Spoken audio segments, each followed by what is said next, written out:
জিলা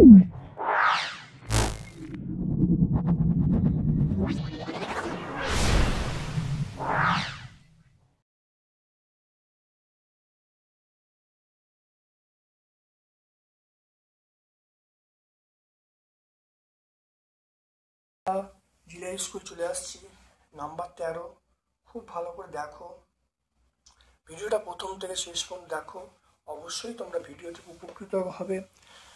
আমার পক্ষ থেকে তোমাদের শুভকামনা জানাচ্ছি। খুব ভালো করে ভিডিও দেখো, চ্যানেলটাকে সাবস্ক্রাইব করো, বেল বাটনে ক্লিক করে দাও, তোমাদের সকল বন্ধু বান্ধবের মধ্যে আমার ইউটিউব চ্যানেলটা শেয়ার করে দিও। আদর্শ গ্যাসের সমীকরণ থেকে মোলার গ্যাস নির্ণয়ের সূত্রটি কি? মোলার গ্যাস নির্ণয়ের সূত্রটা হলো,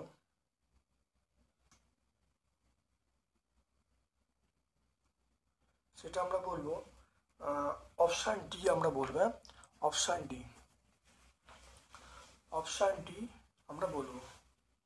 কারণ দেখে নাও অপশান ডি কেন হবে, একটু দেখে নাও। আমরা জানি 1.1 দেখে নাও, তাহলে পিভি সমান আমরা বলবো এনআরটি, তাহলে পিভি সমান আমরা বলবো W/M RT। এটা আমরা সূত্র জানি। আর এই ডব্লুর জায়গায় তাহলে ডব্লুর জায়গায় এখানে করা আছে, ডব্লুর জায়গায় এখানে স্মল এম করা আছে। তাহলে এখান থেকে দেখে নাও, তাহলে ক্যাপিটাল এম তাহলে কী হবে WRT/PV, আর ডব্লুর জায়গায় স্মল এম RT/PV। তাহলে এখান থেকে আমরা ক্যাপিটাল এম, তাহলে মোলার ভরটা পেয়ে গেলাম এইটা। তাহলে দেখে নাও ভালো করে। তাহলে আমরা অপশান ডি এতে পাবো, অপশান ডি এতে। ক্ষারীয়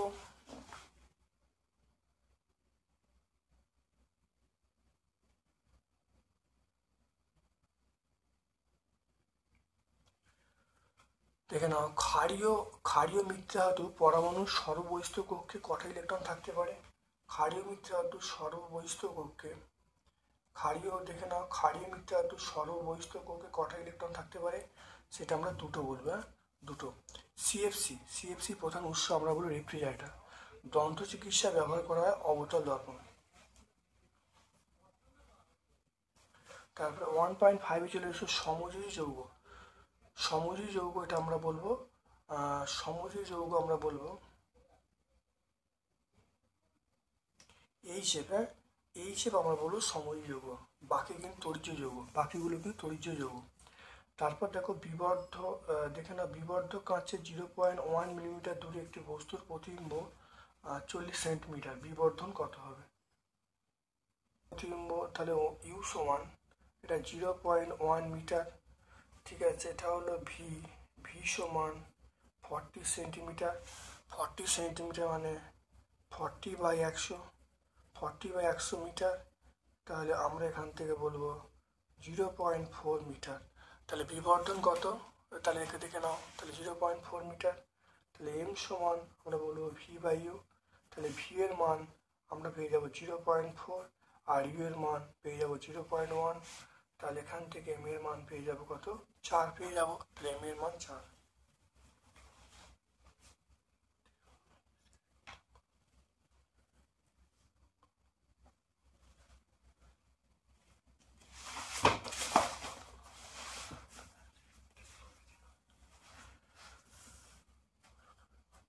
তাহলে আমরা কি বলবো? 4 পাবো। তাহলে এটা আমরা অপশান সি পাবো। তাহলে এটা আমরা অপশান সি। কোন জোটটি সাদা আলোর বিশুদ্ধ বর্ণালী প্রান্তিক বর্ণ? প্রান্তিক বর্ণ আমরা বলবো লাল এবং বেগুনি। তাহলে লাল এবং বেগুনি সেটা হলো প্রান্তিক বর্ণ। তাহলে অপশান ই আমরা বলবো লাল এবং বেগুনি।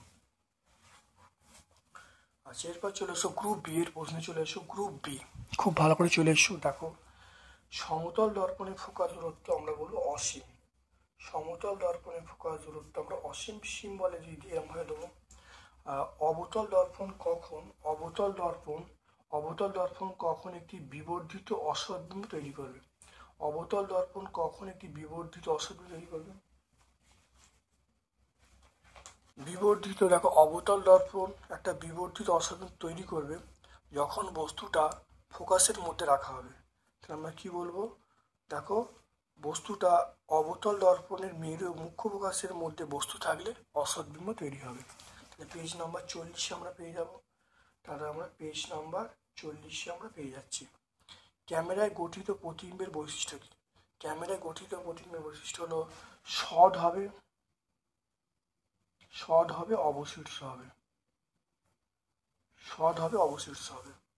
স্থির চাপ ও উষ্ণতায় গ্যাসের ভর বৃদ্ধি পেলে আয়তন কি হবে?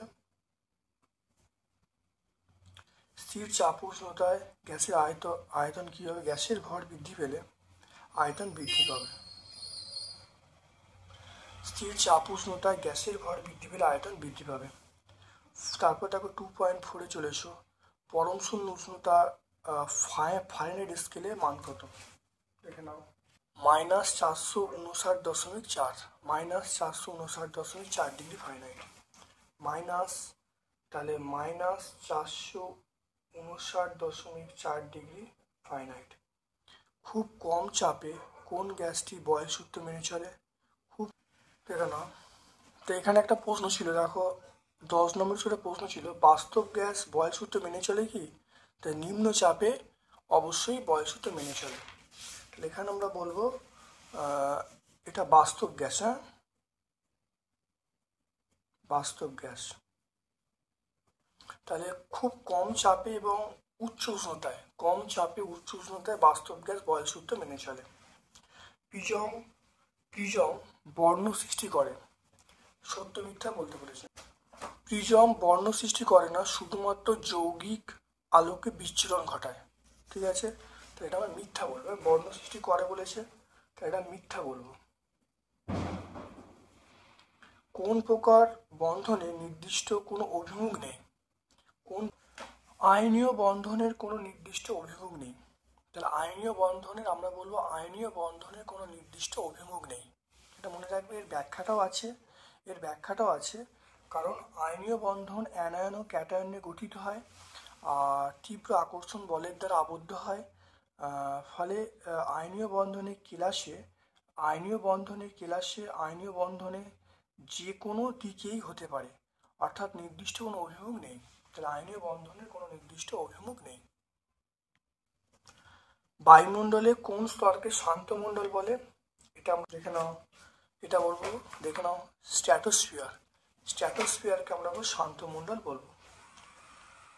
ওজোন গ্যাসের ঘনত্ব পরিমাপকে আমরা ডবসন ইউনিট। একটি তেজস্ক্রিয়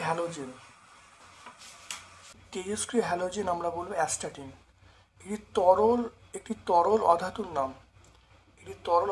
আমরা বলবো তরল অধাতু, সেটা ব্রোমিন বলবো। একটা তরল অধাতুর নাম বলবো ব্রোমিন।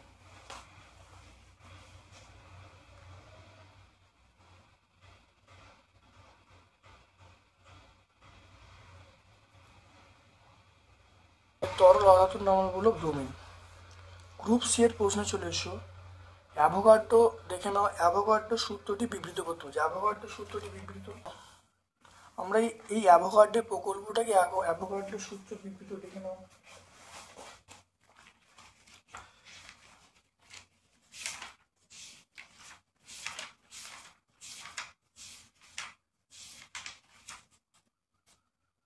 অ্যাভোগাড্রো সূত্র দেখে নাও।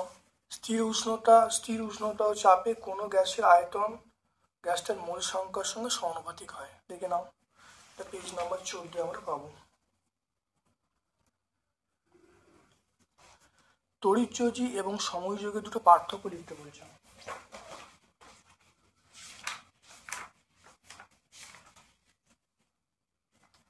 দেখে নাও, সমযোজী ও তড়িৎযোজী পার্থক্য দেখে নাও, অর্থাৎ দেখে নাও আয়নীয় যৌগ এবং সমযোজী পার্থক্য। দেখে নাও, আয়নীয় যৌগগুলো এগুলো হলো কঠিন পদার্থ, আর সমযোজী যৌগগুলো এগুলো কঠিন তরল গ্যাস হতে পারে। আয়নীয় যৌগ গলনাঙ্ক স্ফুটনাঙ্ক বেশি হয়, আর সমযোজী গলনাঙ্ক স্ফুটনাঙ্ক কম হয়।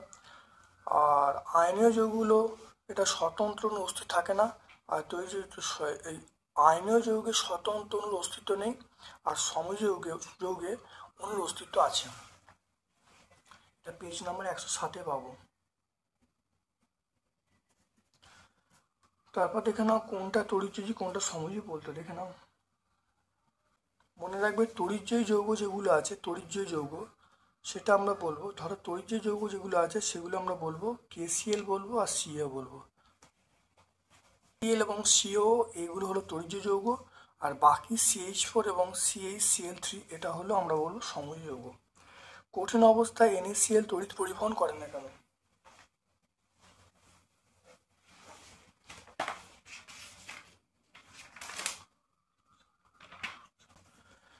মনে রাখবে সাধারণ অবস্থায় NaCl তড়িৎ পরিবহন করে না কেন, মানে কঠিন অবস্থায়, মনে রাখবে কঠিন অবস্থায় জলীয় দ্রবণে Na+ ও Cl আয়ন উৎপন্ন করতে পারে না, সে তড়িৎ পরিবহন করতে পারে না। মনে রাখবে কঠিন অবস্থায় এই NaCl অ্যানায়ন ক্যাটায়ন উৎপন্ন করতে পারে না, অর্থাৎ Na+ এবং Cl- আয়ন উৎপন্ন করতে পারে না, তাই তড়িৎ পরিবহন করতে পারে না, এটুকু বললেই হবে। তারপর চলে এসো পর্যায় সারণীর সবচেয়ে তড়িৎ মৌল, এটা আমরা বলবো ফ্লুরিন বলবো। এটি দীর্ঘ পর্যায় সারণীর কোন শ্রেণীতে অবস্থান করছে? দেখে নাও, ফ্লুরিন দেখে নাও দীর্ঘ পর্যায় সারণীর 17 নম্বর শ্রেণীতে অবস্থান করে, নাম্বার 17 নম্বর শ্রেণীতে অবস্থান। গ্রিন হাউস এফেক্ট কাকে বলে? গ্রিন হাউস এফেক্ট,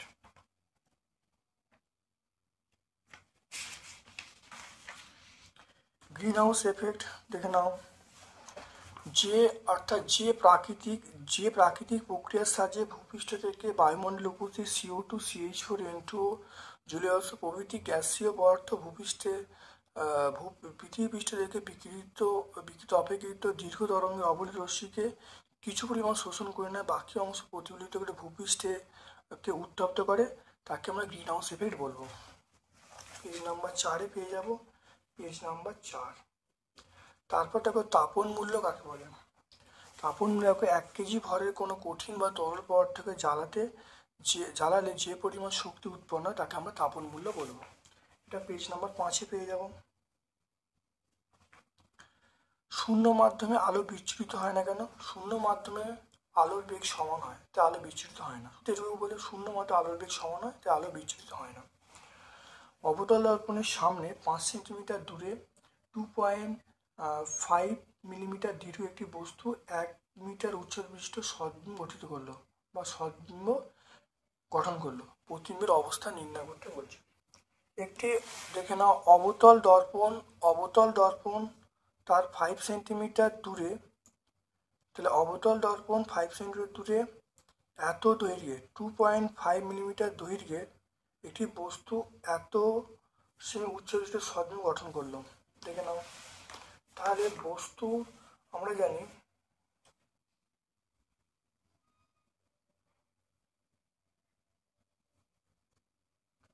প্রতিবিম্ব দূরত্ব বাই বস্তু দূরত্ব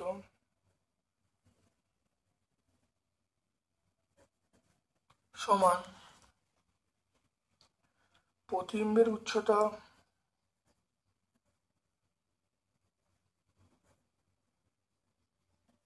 বাই বস্তু উচ্চতা।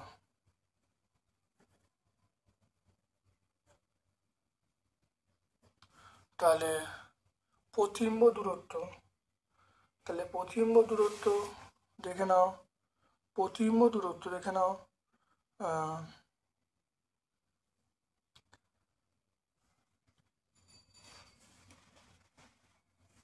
তাহলে প্রতিবিম্ব দূরত্ব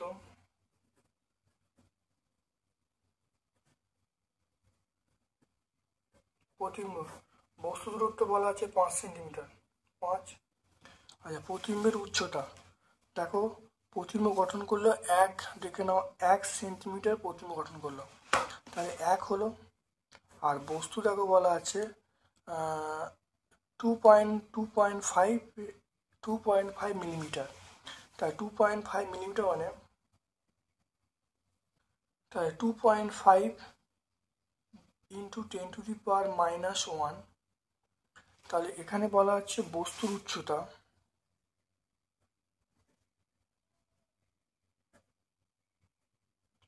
উচ্চতা বলা আছে 2.5 মিলিমিটার। তাহলে আমি যদি সেন্টিমিটার করতে চাই, তাহলে সেন্টিমিটার করতে গেলে তাহলে আমরা বলবো 2.5 × 10⁻⁻1 সেন্টিমিটার। এটা আমরা বলবো, দেখে না ভালো করে। এবার দেখো, বা প্রতিবিম্ব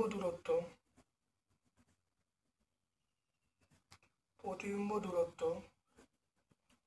এটা 5, এটা 2.5 × 10⁻⁻1, এটা দেখে নাও। তাহলে 5, এটা 25, এটা 10 × 10। এখানে দেখে নাও এইটা 10টা উপরে উঠলো, আর এখানে দেখে নাও এই পয়েন্টটা ছিল 10, তাহলে কাটাকাটি করছি, এটা 5, এটা কাটাকাটি করলে 2, তাহলে আমরা বলবো 20।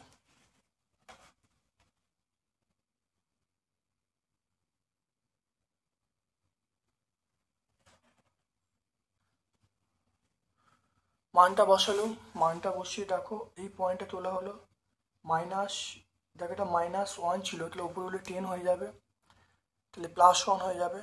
এটা কাটাকাটি 5 × 5 = 25, 2 = 20, তাহলে প্রতিবিম্ব দূরত্ব পেয়ে গেলাম 20 সেন্টিমিটার। প্রতিবিম্ব দূরত্ব আমরা পেয়ে গেলাম কত? 20 সেন্টিমিটার।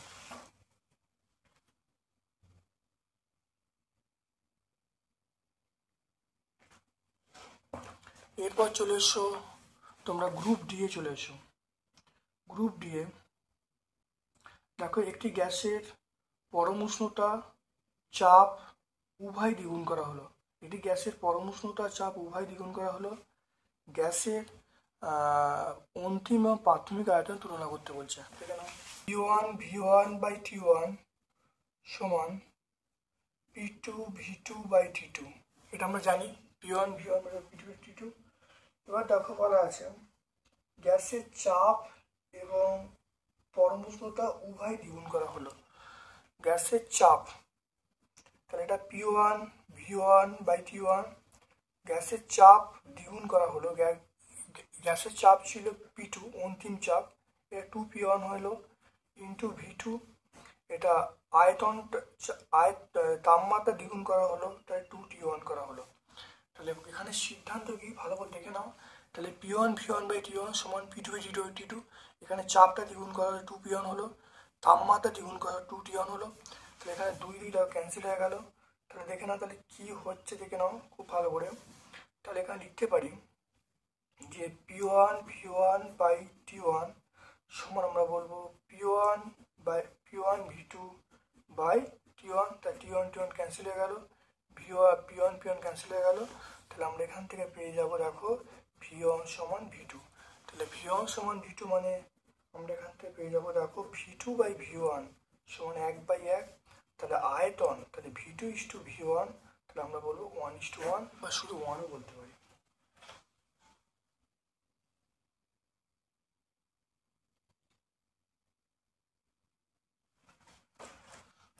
দেখে নাও।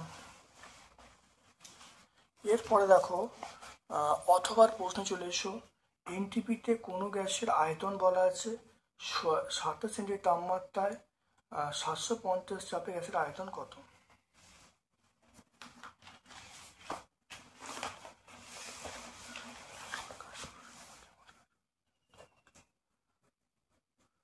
অথবা দেখে নাও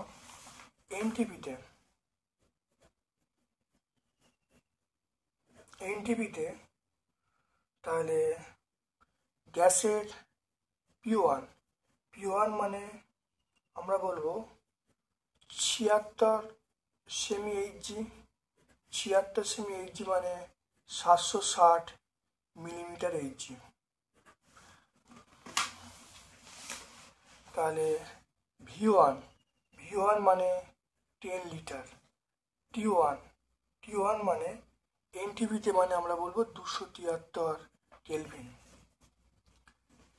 তারপর দেখে নাও আমাকে বলেছে সেটা হলো টি2র মান 27, তাহলে 27 + 273 করলে আমরা বলবো 300 কেলভিন। আর পিটুর মান চাইছে সেটা 750 মিলিমিটার এইচজি, আর এখান থেকে আমরা V2র মানটা বার করব। তাহলে এখানে দেখে নাও P1 V1/T1 সমান P2 V2/T2। তাহলে P1 মানে দেখে নাও 760 বলবো, V1 মানে 10 বলবো, T1 মানে আমরা বলবো 273 বলবো, P2 মানে আমরা বলবো 750 বলবো, P2-র মান চাইছে, T2-র মান আমরা 300 বলবো। দেখে নাও মানগুলো বসছিলাম। তাহলে এখান থেকে দেখে নাও আমরা যেটা পাবো সেটা হলো কোনাগুনি গুণ করছি, 273 ইন্টু 750 ইন্টু V2, এটা সমান আমরা কত বলবো 760 ইন্টু 10 ইন্টু আমরা 300 বলবো। এখান থেকে আমরা কার মান পাবো, V2-র মান পাবো। V2-র মান 760 ইন্টু 10 ইন্টু 300 বাই 273 ইন্টু 750, সেটা 11.13।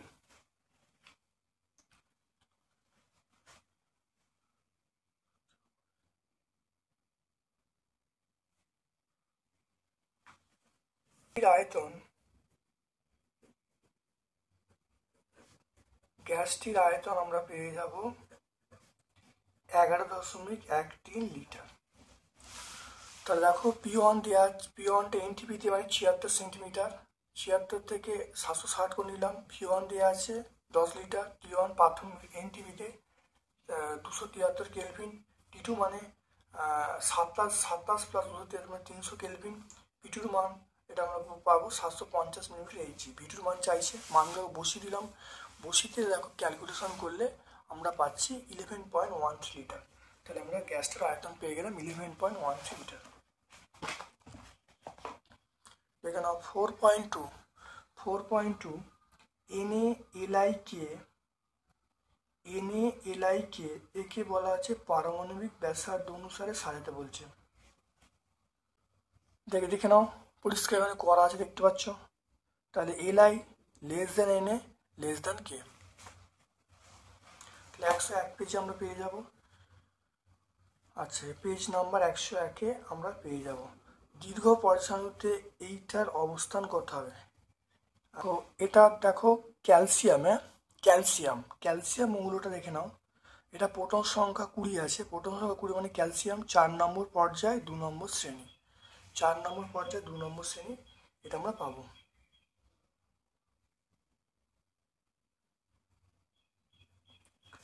তারপর দেখো দুটি মৌল A এবং B যাদের পারমাণবিক ভর দেওয়া আছে, পর্যায় সারণীতে অবস্থা নির্দেশ করতে বলছে, কোনটি ধাতু কোনটা অধাতু। দেখে নাও পর্যায় সারণীতে অবস্থান করছে সেটা হলো 12 এবং 17। দেখে নাও 12 মানে আমরা দেখে নেবো, দেখো 12 মানে Mg, 12 মানে Mg, ম্যাগনেসিয়াম Mg। দেখো 3 নম্বর পর্যায়ে 2 নম্বর শ্রেণী, দেখতে পাচ্ছ 3 নম্বর পর্যায়ে 2 নম্বর শ্রেণী, ম্যাগনেসিয়াম 12টা। আর 17 মানে আমরা বলবো ক্লোরিন, 17 মানে আমরা বলবো সেটা হলো ক্লোরিন। দেখে নাও ক্লোরিন, দেখতে পাচ্ছ এটা দেখে নাও। তাহলে 17 নম্বর পর্যায় এবং 3 নম্বর শ্রেণী, এটা ক্লোরিন। তাহলে এখানে তাহলে পেয়ে গেলাম এদের মধ্যে কোনটা ধাতু কোনটা অধাতু। তাহলে এটা হলো ধাতু আর বিটা হলো অধাতু, দেখতে পেলেন। তারপরে চলে এসো কোনো উত্তল লেন্সের ফোকাস দূরত্বের দ্বিগুণ প্রধান অক্ষের উপর অবস্থিত বস্তুর প্রতিবিম্ব গঠনের চিত্র আঁকতে বলছে, প্রকৃতি লিখতে বলছে। লক্ষ্য বস্তু থেকে 2f দূরত্বে, তা দেখে নাও এই 2f দূরত্বে খুব ভালো দেখে নাও। তাহলে প্রতিবিম্ব দেখে নাও, প্রতিবিম্ব যে পাশে থাকবে, বস্তু যে পাশে থাকবে প্রতিবিম্ব উল্টো দিকে হবে, আর প্রতিবিম্বটি সৎ হবে, অবশিষ্ট হবে, বস্তুর আকারে সমান হবে। তাহলে 620 পেজে পাবো আমরা, কত পাবো পেজ নাম্বার 620। এটা আমরা অন্য বই থেকে ফলো করে বলছি, এটা তোমরা দেখে নেবে। তারপর দেখো দীর্ঘ দৃষ্টিকের প্রতিকার লিখতে বলছে। দৃঢ়দৃষ্টি কাকে বলে? যখন চোখ দূরের জিনিসকে পরিষ্কার দেখতে পায়, কাছের জিনিসকে দেখতে পায় না, তাকে দৃঢ়দৃষ্টি বলে। এটা প্রতিকার বলতে উপযুক্ত ফোকাস ধরে উত্তর লেন্স ব্যবহার করতে হবে। পেজ নাম্বার 54 আমরা পাবো।